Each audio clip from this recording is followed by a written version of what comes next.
नमस्कार साथियों, एक बार फिर से न्यू लाइट विद दीपक में आपका बहुत बहुत स्वागत है। आज आप लोग बहुत ही इंटरेस्टिंग चीज सीखेंगे जो कि सामान्य तौर पर मुझे लगता है कि नहीं जानते होंगे। ये केवल वही जानते हैं जो तैयारी करते हैं बच्चे या जो फिर अध्यापक पढ़ाते हैं कैलेंडर के बारे में। जो प्रश्न आपके सामने है दिख रहा है कि एक बच्चा यानी कि राहुल 22 अक्टूबर 2020 यानी कि आज के ही दिन पैदा हुआ और दिन कौन है? बृहस्पतिवार यानी कि गुरुवार। अब ये राहुल का जन्मदिन जाहिर सी बात है कि 2021 में मनाया जाएगा, लेकिन 2021 में 22 अक्टूबर को बृहस्पतिवार नहीं पड़ेगा, शुक्रवार हो जाएगा। तो बृहस्पतिवार को ही ये दोबारा जन्मदिन अपना कब मनाएगा, ये आप जानेंगे आज। तो ये केवल राहुल की बात नहीं है, ये किसी की भी बात है, ये आपके भी बारे में हो सकता है कि आप जिस तारीख को, जिस महीने, जिस वर्ष पैदा हुए थे, दोबारा या तिबारा या फिर जितनी भी बार कौन से वर्ष में आपका दिन पड़ता है उस तारीख को। आमतौर पर जल्दी नहीं पड़ता, या तो 6 वर्ष के बाद पड़ता है, या 11 वर्ष के बाद पड़ता है, या 28 वर्ष के बाद। तो आज आप डिटेल में इसको सीखेंगे, तो वीडियो को स्किप मत करिएगा, बहुत इंटरेस्टिंग है, पूरा आप देखिएगा, पूरी बात समझ जाएंगे। मैं पहले ही उदाहरण से शुरू करता हूं कि राहुल का जन्म 22 अक्टूबर यानी कि 22/10/2020 को हुआ और दिन कौन था? गुरुवार, थर्सडे यानी कि बृहस्पतिवार। तो गुरुवार हम लिख रहे हैं सीधा सीधा। अब आपको यह पता करना है कि कौन से वर्ष में राहुल 22 अक्टूबर को गुरुवार ही पड़ेगा जब उसका जन्मदिन हम मनाएंगे, क्योंकि गुरुवार जल्दी पड़ने वाला नहीं है। या दूसरे भाषा में कहें तो ये 2020 का जो कैलेंडर है यह दोबारा किस वर्ष रिपीट होगा। तो सिर्फ 22 अक्टूबर की ही बात नहीं है, 2020 में जितने भी बच्चे पैदा होंगे 1 जनवरी से लेकर के 31 दिसंबर के बीच में 2020 में, उन सब का जन्म दिन जो भी होगा, सोमवार, रविवार, मंगलवार, बुधवार, जो भी होगा, वो दोबारा उसी वर्ष मनाया जाएगा जिस वर्ष इस राहुल का मनाया जाएगा, क्योंकि 2020 का कैलेंडर पूरा रिपीट होगा उसी साल। यानी 1 जनवरी को जो दिन 2020 में है वही उस साल भी होगा जो आप निकालने वाले हैं। तो ये केवल 22 अक्टूबर की ही बात नहीं है, 15 अगस्त भी होता, 2 जनवरी भी होता, 20 फरवरी होता, कुछ भी होता, वो पूरा ऐसे ही होता। तो क्या करते, जो 2020 लिखा हुआ है यानी कि जो वर्ष लिखा है बस उसी से मतलब है, दिन तारीख से कोई मतलब नहीं है। आपको वर्ष में 4 का भाग देना है, जो भी वर्ष में पैदा हुआ उसका आप दोबारा निकालना चाहते हैं कि दिन कब आएगा, तो इसके लिए आपको 4 में भाग देना है। तो देखो 4 पंचे 20, कट गया पूरी तरह से, फिर 2 उतारा, फिर 0 बढ़ा के ये 0 उतारा, 4 पंचे 20।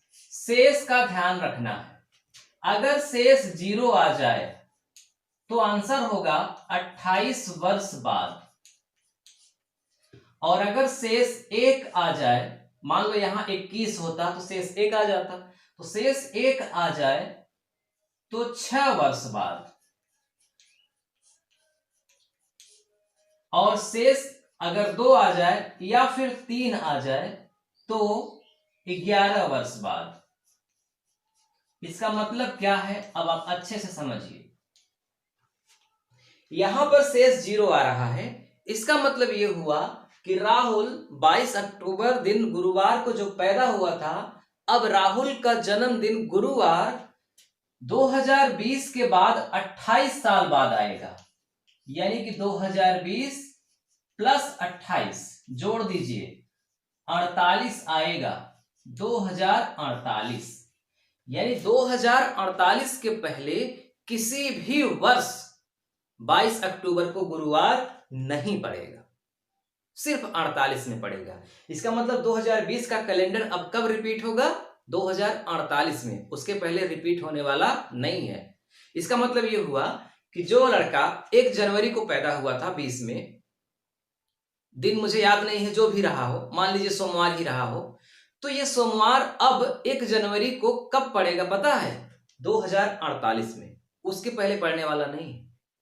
अब यानी कि गुरुवार 2048 में पड़ा तो दोबारा जन्मदिन गुरुवार को 48 में मनाया, तो अब इसके बाद कब मनाएगा?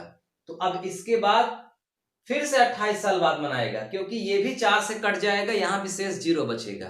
तो इस तरह से आपने देखा कि जो वर्ष 4 से कट जा रहा है यानी कि शेष 0 बच रहा है, उसका कैलेंडर 28 साल के बाद रिपीट हो रहा है, उसके पहले नहीं। क्लियर हो गई बात? अब आते हैं 1 और 2 के 3 के फेर में।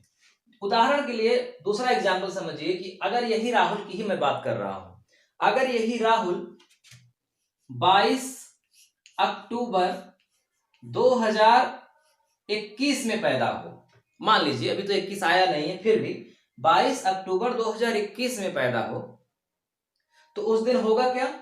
इसके हिसाब से गुरुवार शुक्रवार, उस दिन शुक्रवार होगा, यानी कि शुक्रवार को पैदा होगा वो, 100% शुक्रवार को पैदा होगा अगर 22 अक्टूबर को राहुल पैदा होगा तो। अब ये दोबारा अपना जन्मदिन शुक्रवार को कब मनाएगा, ये आपको पता करना है। तो अब आप क्या करेंगे, ये दिन तारीख से मतलब नहीं, मतलब महीने और दिन से मतलब नहीं है, केवल वर्ष से मतलब है। जो वर्ष है 2021, इसी में आप 4 का भाग दीजिए, तो कितनी बार जाएगा? 4 पंचे 20, कट गया, 2 उतारा, फिर 0 बढ़ा के 1 उतारा, 4 पंचे 20, शेष कितना बचा? 1। और मैंने बताया कि जब शेष 1 बचे तो आंसर आता है 6 वर्ष बाद। यानी कि जो व्यक्ति 2021 में पैदा होंगे, जो बच्चे 2021 में पैदा होंगे, किसी भी तारीख को, किसी भी महीने की किसी भी तारीख को, उनका दिन जो है वो दोबारा 21 के बाद 6 वर्ष बाद आएगा, यानी 21 और 6 कितना हो जाएगा? 27। 2027 में मनाएंगे, यानी कि 2021 का कैलेंडर 2027 में रिपीट होगा, लेकिन 2020 का कैलेंडर 2048 में रिपीट होगा। अगर आप अब ये भी निकालना चाहें कि 2027 में तो शुक्रवार पड़ेगा 22 अक्टूबर को, इसके बाद कब पड़ेगा, तो फिर से आप 2027 में 4 का भाग करिए, तो 4 पंचे 20, कट गया, इधर आ जाइए, 4 0 में 0, 27, 4 पंचे 20, 4 छंग 24, 3 27, 3 शेष बच रहा है, तो इसका मतलब 11 वर्ष बाद, तो 27 और 11 38, 2038 में। और फिर कब पड़ेगा, तो फिर 2038 में 4 का भाग करिए, फिर शेष 1 आ गया तो 6 वर्ष बाद, 2 आ गया तो, या 3 आ गया तो 11 वर्ष बाद। तो उम्मीद करता हूं कि आपको समझ में आया होगा ये जो मैं समझाना चाह रहा हूं। इस तरह से आप अपना भी निकाल सकते हैं। मान लीजिए आपका डेट ऑफ बर्थ है, कुछ भी ले लीजिए, 31 जुलाई 1989, मान लीजिए 31 जुलाई 1989 आपका डेट ऑफ बर्थ है, और उस दिन सोमवार था।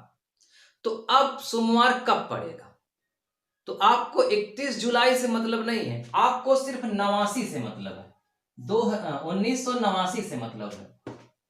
तो 1989 में आप 4 का भाग करिए, तो 4 चौक 16, 3 आया 38, 4 9 36, 2 आया 29, 4 7 28, शेष बचा 1, तो 6 वर्ष बाद, तो 89 और 6 कितना होगा? 95, यानी कि 1995 में फिर से सोमवार पड़ेगा। और फिर आप जानना चाहते हैं कि 95 के बाद कब सोमवार पड़ेगा, तो फिर इसमें 4 का भाग करिए, तो 4 चौक 16, 4 चौक 16, 3 बचा 39, 4 9 36, 3 39 35, 4 7 28, 4 9 36, 4 7 28, 4 8 32, 3 35, है ना। तो 3 शेष बच रहा है, इसका मतलब अभी 11 साल के बाद, तो 95 में 11 जोड़ दीजिए, 5 1 6, यानी कि 2006।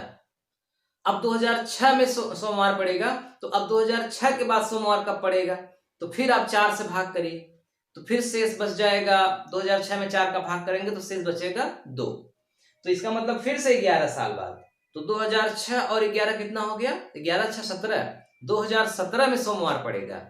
अब इसके बाद फिर जानना चाहते हैं कि सोमवार कब पड़ेगा, तो फिर से 2017 में 4 का भाग करिए, तो शेष 2017 है, तो शेष 1 बचेगा, इसका मतलब 6 साल के बाद, सो 17 6 13, यानी कि 23, 2023 में।